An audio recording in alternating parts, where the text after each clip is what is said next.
안녕하세요. 자리TV입니다. 우선 항상 시청해주셔서 진심으로 감사드립니다. 이제는 정몽규 회장이 책임질 차례입니다. 위르겐 클린스만 감독이 이끄는 한국은 7일 오전 0시 카타르 알라이안의 빈 알리 스타디움에서 열린 2023 아시안컵 카타르 4강전 요르단과의 경기에서 0대2로 패배했습니다. 한국은 이로써 대회에서 탈락했고 요르단은 결승에 올랐습니다. 결국 클린스만이 이끄는 대한민국 축구 대표팀은 무너졌습니다.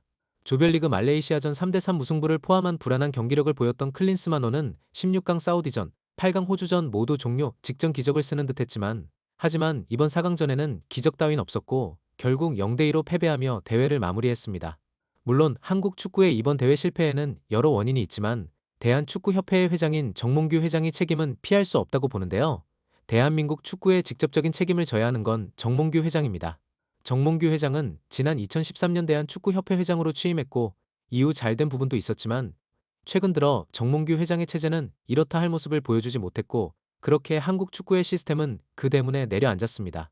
김판공 감독이 대한축구협회 부회장 겸 국가대표 선임위원장에 있고 홍명보 감독이 KFA 전무이사로 행정일을 맡던 2019년 시절까지만 하더라도 KFA는 긍정적인 일들을 만들어냈습니다. 하지만 두 사람이 대한축구협회를 떠나고 정몽규 회장 체제로 KFA가 운영되면서 병폐들이 쏟아지기 시작했습니다. 우선 2023년 승부 조작범들을 사면하려 한 시도가 그 정점이었습니다. 2023년도에 승부 조작범들을 사면시키려 한 정몽규 회장은 국민들의 원성에도 책임을 지지 않고 뻔뻔하게 KFA 회장직을 유지하기도 했습니다. 또한 클린스만을 선임한 것과 이번 대회를 망친 것에 대한 책임을 피할 수 없는 상황인데요.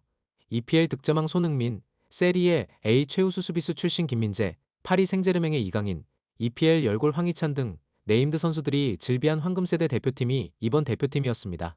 하지만 조별리그 말레이시아전부터 참사를 보이더니 결국 4강전에서 이 멤버로 유효 슈팅 한 번 때리지 못하고 대회를 마감했습니다. 정몽규 회장이 재직한 2013년부터 수많은 인물이 오고 갔습니다. 특히 A대표팀 감독의 경우 책임을 지고 혹은 비판 여론의 자리를 떠나기도 했죠. 하지만 정몽규 회장의 자리는 계속 굳건했는데요. 정몽규 회장이 이번에도 책임을 외면할지 귀추가 주목되고 있습니다.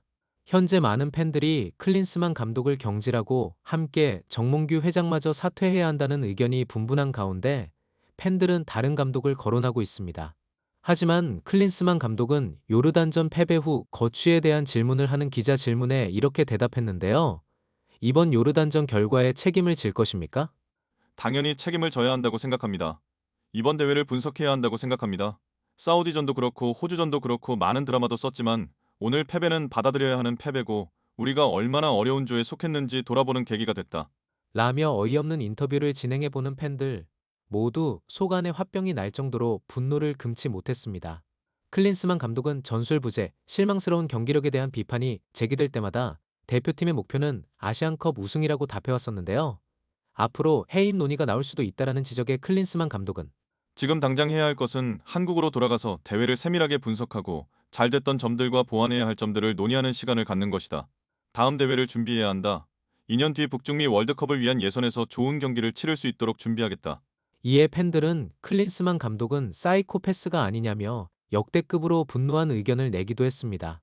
오늘 영상은 여기서 마치고 다음 영상에서 찾아뵙도록 하겠습니다. 시청해주셔서 진심으로 감사드리고 구독과 좋아요 알림 설정 한 번씩만 부탁드리겠습니다.